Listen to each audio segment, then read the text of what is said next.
When irrigation worker Charles Wilson went fishing near Renmark, South Australia, on the 26th of September 1951, he could scarcely have guessed that he would discover the body of a woman partially turned to stone.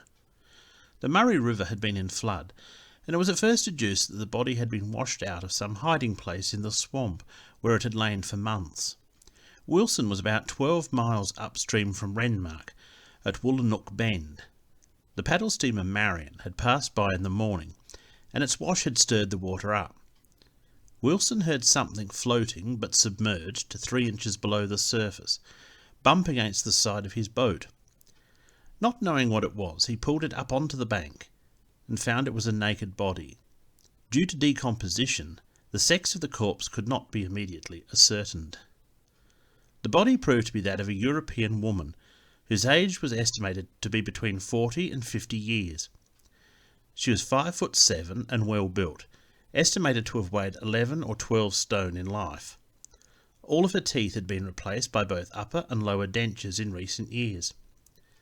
No woman had been reported missing in the area, which led police to suspect that the body could have floated downstream for a great distance. The initial belief was the body could have come from New South Wales, possibly as far as Albury, 400 miles away. The body was taken to Adelaide for post-mortem. The examination revealed the cause of death to be murder. The skull had been fractured on one side by a blow with some heavy object. Time of death was estimated to have been at least 6 months prior to the finding, and up to 18 months before, with the body having been in the water at least 6 weeks. Diamond-shaped marks on the skin of the leg were thought to have been caused by the body laying on a wire mattress for some time following death, or by a fishnet used to wrap the body. Missing persons reports revealed no matches to the body. Speculation was that the woman had been an itinerant living along the banks of the river.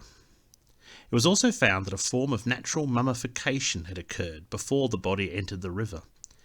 It was suggested the body had been buried in a shallow grave, in sandy, lime-rich soil, where the body's moisture would be dried out. This grave could have held the body near the Murray until disturbed by the flooding.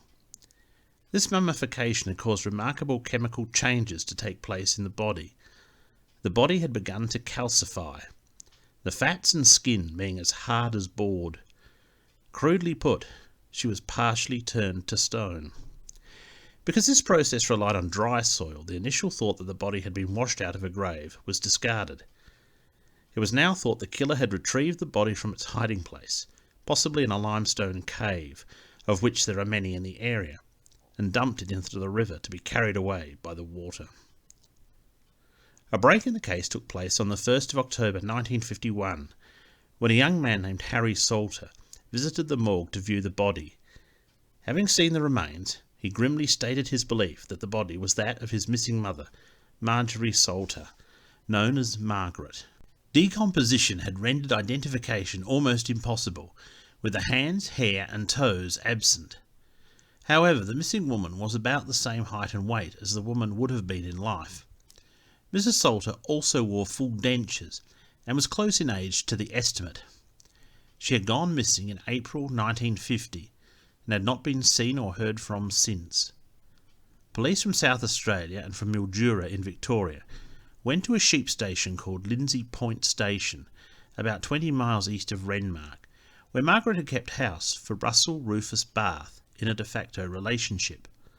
Lindsay River, which flowed through the station property close to the house they lived in, emptied into the Murray. At the station she was known as Mrs. Russell Barth. She and Barth, a station hand, had been living as man and wife for 11 or 12 years. Born Marjorie Wright in 1891, she had married Harry Salter in 1910. By September 1930, the couple were living apart, she in Kent Town, her husband in Edwardstown East, today known as Daw Park.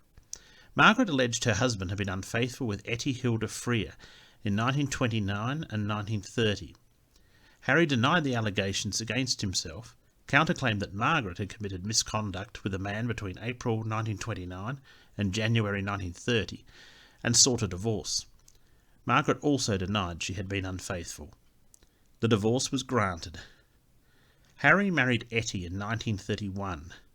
He divorced her in 1945 on the grounds that she was unlikely to recover from a mental defect when she was at the Northfield Mental Hospital. She passed away in 1963. Margaret had eventually gone to work at Renmark Hospital as a laundress. Described by those who knew her as plump and jovial, she was widely known and respected in the Renmark community. Russell Barth was 18 years younger than Margaret Salter. Born in Burra, South Australia, on the 15th of June 1909, the fifth of 10 children of Annie and Russell Barth Sr. The family was quite mobile when Russell was young, with other children born at Nildotty, Swan Reach and Renmark over the next 10 years. Russell Barth was questioned about the whereabouts of Margaret Salter. He answered that for 2 or 3 weeks she had talked about going away for 3 months. Then she had left in April 1950 to attend the Vintage Festival in the Barossa Valley, near Adelaide, an annual wine-growing celebration. Russell was supposed to go with her. After that she had gone to Victoria. He said he had driven her as far as Renmark Railway Station at 5 a.m. on the 14th of April 1950. There she told him to stop, and got out a few minutes later and met a man driving a 1941 model black Chevrolet sedan. It was dark, and Barth could not see the driver clearly, nor could he read the number plate of the vehicle. Barth said he did not get out of his car, but said goodbye, and that was all. He was reminded that he had earlier informed Harry Salter that he had told him Margaret handed him her engagement ring, and he gave her £100. Barth said Salter was lying or mistaken. Later in the interview, Barth confessed that he had taken a wedding ring and an engagement ring back from Margaret. Asked why he had lied earlier, he said, "That is a mistake I made." Asked about arrangements for accommodation, Barth replied that they were going to stay with a friend at Nurutpa. Barth could not read or write, but he said he believed Margaret had written to the friend to organise everything. When Margaret left him, he went to stay at Taurina Station for a week instead. Then he drove to Adelaide and visited her former husband, Harry Salter Sr. Barth had never reported her disappearance to the police. He claimed that others had seen Margaret since she had left him. A Mrs. Price of Mildura was said to have seen Margaret at Stawell, he asserted. Barth was forced to admit that Margaret had been looking after the station owner's son, but had not told him she was leaving. Margaret had kept in touch with her son and daughter-in-law in Adelaide via letters. These communications ceased in April 1950, including birthday cards to her grandchildren. Police found a patch of what appeared to be dried blood on the linoleum floor of the sleep-out at Barth's home, which a pathologist confirmed was human blood. One of the detectives said to Barth, "It looks to me like you tried to prevent Mrs. Salter leaving you, and when she said she was going forever, you hit her over the head and disposed of the body." Barth replied, "You're on the wrong road." Barth agreed Margaret's disappearance was mysterious. "It all points against me at the moment. I can see where I am in it. If I had run away, it would have looked bad." Police took a large quantity of woman's clothing, 2 handbags, 2 pairs of spectacles, and some diamond rings from the station, the property of Margaret Salter, which she had allegedly abandoned. With the assistance of an experienced bushman, the detective scoured the countryside on the South Australia-Victoria border for a limestone cave, possible grave site, or other evidence, but found nothing for all their efforts. A friend of Margaret's came forward to report that Margaret had been involved in a lorry accident on Mount Barker Road shortly before her divorce, when her legs were lacerated by barbed wire, which may have explained the scars on the calcified body. Barth was remanded until the 18th of October at Merbeen Police Court on £100 bail on a charge of being in possession of an unregistered pistol. It was the only thing police could find to give them a reason to take Barth into custody. Due to the state of the body, forensic science of the time could not prove beyond doubt that it was that of Margaret Salter. Had police been able to positively identify her, a charge of murder would have been levelled against Russell Barth. On the 5th of November the body was buried as unknown, but believed to be Marjorie Salter, in the West Terrace Cemetery, only a few metres away from George Bray, another victim of an unsolved murder, and not far distant from the Somerton man, another unidentified body. Major Linsell of the Salvation Army Men's Home in nearby Whitmore Square officiated at the funeral. Due to the proximity of the home, he was on call to provide a service to the unknown and the destitute, averaging about one such funeral a week. The inquest was scheduled to begin early in May 1952, but Russell Barth had left Lindsay Point Station and could not be located. On the 3rd of May 1952, at Millawar Station, 12 miles from Lindsay Point, in a lonely hut, Russell's younger brother, Charles Everett Barth, a returned soldier from World War II, was found shot through the head 6 days before his 41st birthday. A 12-gauge shotgun was near the body. No connection to the body in the Murray was publicly made. The inquest on the calcified body finally took place on the 26th of May 1952.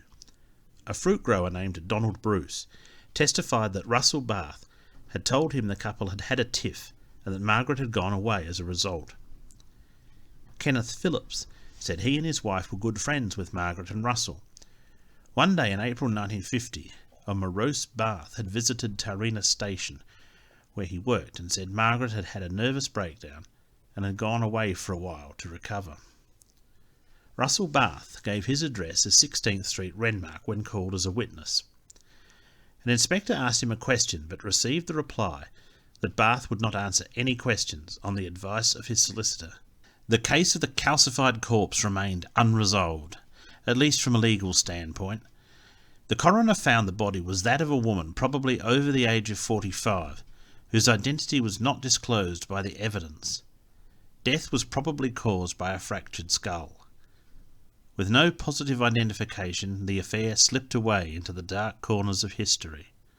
Russell Rufus Barth died aged 72 on the 26th of January 1982 and was buried at Nichols Point Cemetery in Mildura, Victoria.